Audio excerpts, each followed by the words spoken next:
Hello chess fans, this is Rick from Chess to Impress with coverage of the first round of the 2018 Candidates Tournament held in the Kühlhaus in Berlin in Germany. And what a first round it was! It was played on Saturday, March 10th, and these were the pairings. The All-Russia clash, Kramnik against Grishuk, Karyakin played against Mamedyarov, Aronyan played against Ding Liren, and the All-USA clash, Fabiano Caruana against So. I'll show you the results at the end of this video, but first let's look at one of the games. We're going to look at the Caruana-So clash. So far in their careers, both players have won 2 games each against each other, and they played 14 draws, so a total of 18 games. This was game number 19. These are the 2 players at the board, Caruana on the left and So on the right, during their game in the first round. And another picture for you, it's a bit dark I know. So is having a peek at the camera. Let's have a look at their game. On move 1 there was already a surprise, well at least for So. He said in his interview afterwards, "This was already a surprise for me as Caruana has played e4, e2, e4 in all his white games in the last Candidates Tournament in 2016. So d4 was not expected by So, which meant that a lot of his preparation could go in the bin." He played knight f6, c4, e6, and with g3 we're entering the Catalan opening. Bishop b4 check from So, bishop interposes, and here this looks like a very strange move, bishop back to e7, but here black is claiming that this bishop on d2 is worse positioned than it was on c1, and that's why black loses the tempo, makes 2 moves with the same piece in the opening, which is generally not good, to lure that bishop to d2.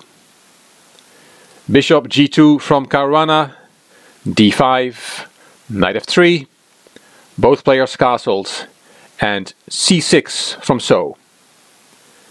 Queen b3, knight bd7, bishop f4, that bishop was not good on d2 as we know, and a5. Rook d1, why to d1? Well, hard to say. In a few moves that rook will go back to e1. Knight h5, hitting the bishop, bishop back to c1, and the knight back to f6. And if Caruana wants a draw, he can now play bishop f4 and we get a move repetition. But Caruana does not want a draw. He plays knight bd2, developing his knights. b5 from So, gaining space on the queen side, c5 and b4. Queen back to c2 and a4. Here Judith Polgar in the live broadcast said, "I like black's advanced pawns on the queen side." And she said white's plan is to play e4 to break open the center, and the pawn on c6, this pawn can get weak. What black wants to do is put this bishop on a6 to give it a nice diagonal.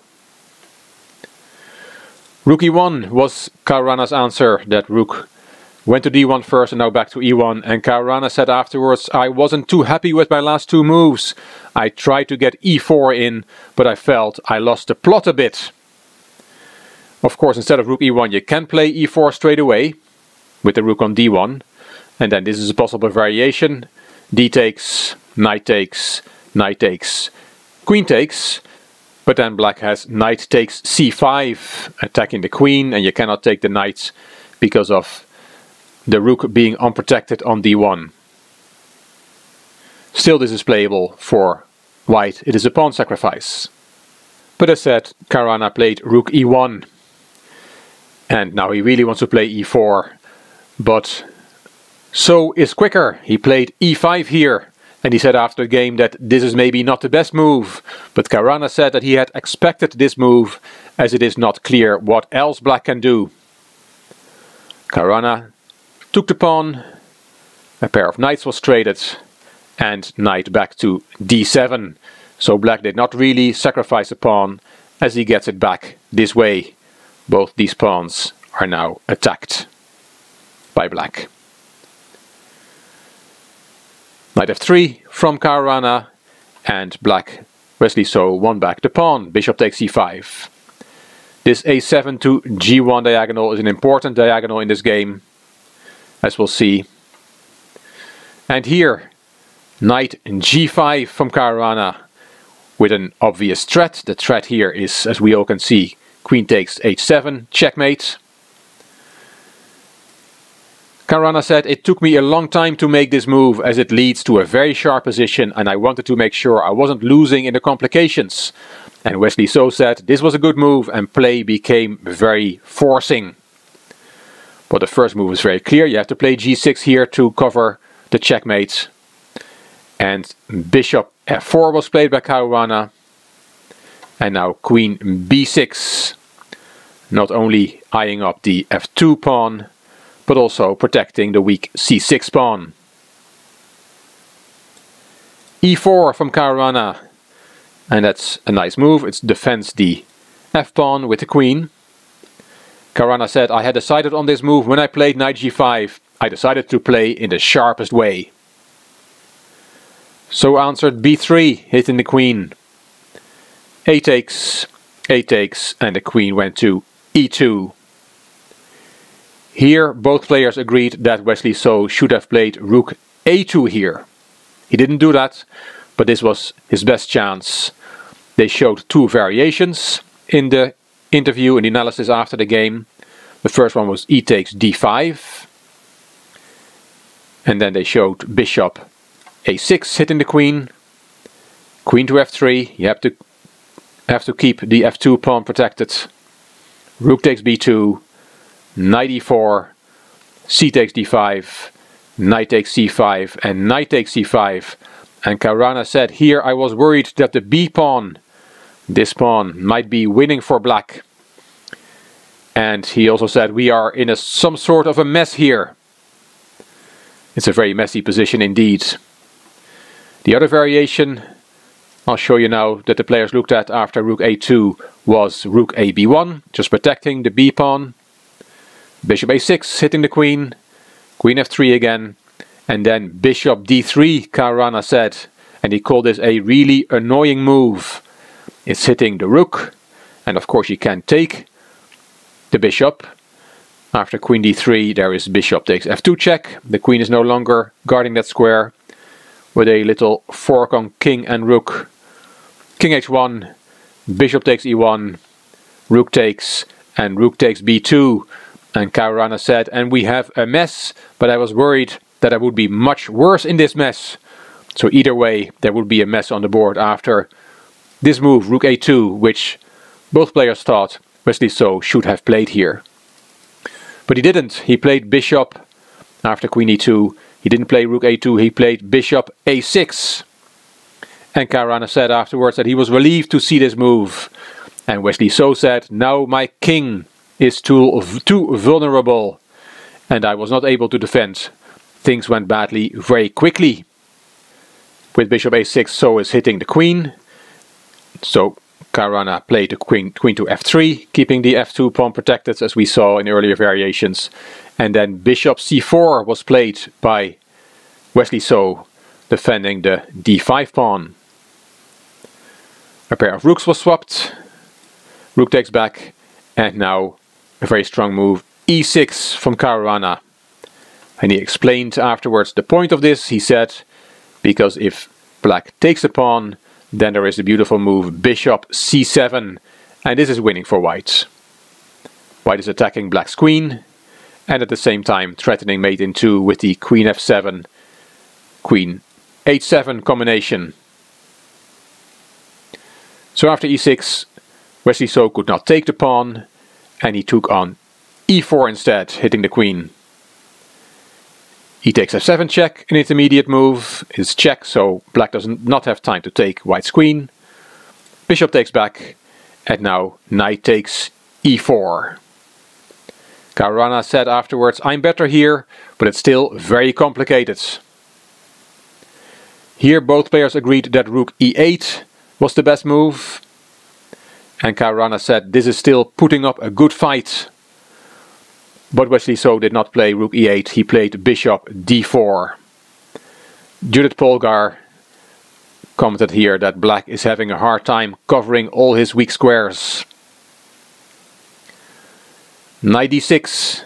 Caruana also said that he had looked at knight g5 instead, but he felt that knight d6 was better. Sometimes those top players feel that a certain square is better for a piece than another square.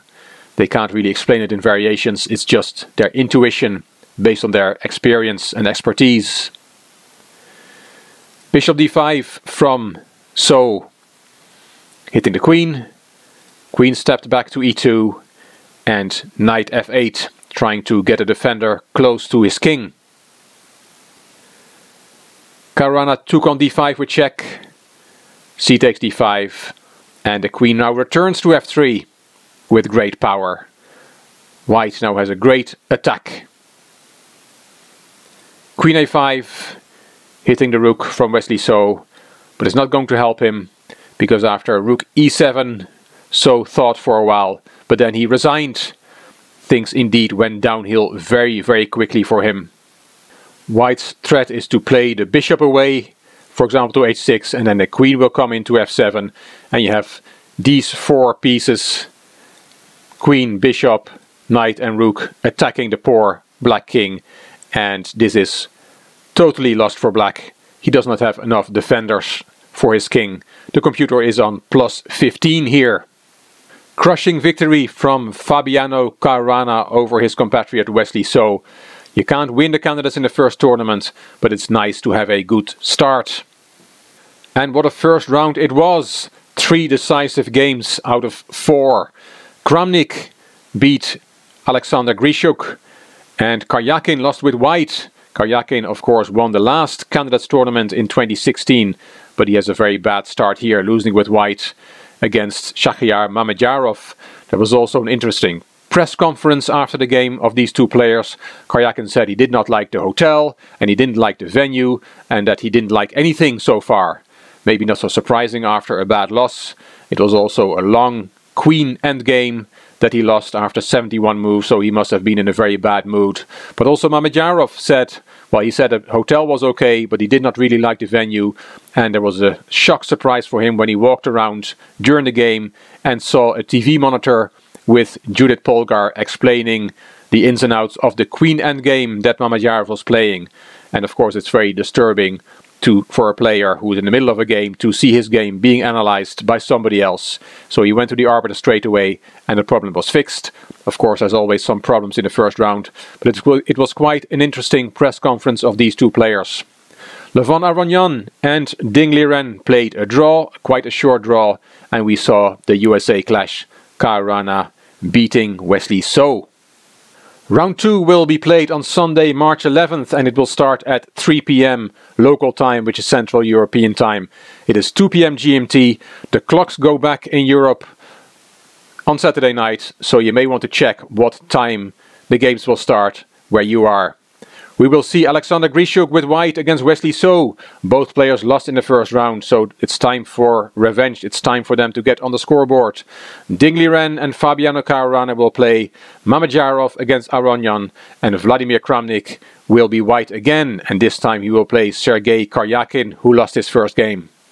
I will be here after the round to tell you what happened. Hope you enjoyed the report on round 1. If you liked it, please give it a thumbs up and please subscribe to the Chess to Impress channel. And I'm always looking forward to seeing your comments, which is the highlight of doing this work on YouTube. You also may want to check out my Chess to Progress channel. The link is in the description box. And thanks for all these people on the left of the screen for their very generous donations on PayPal.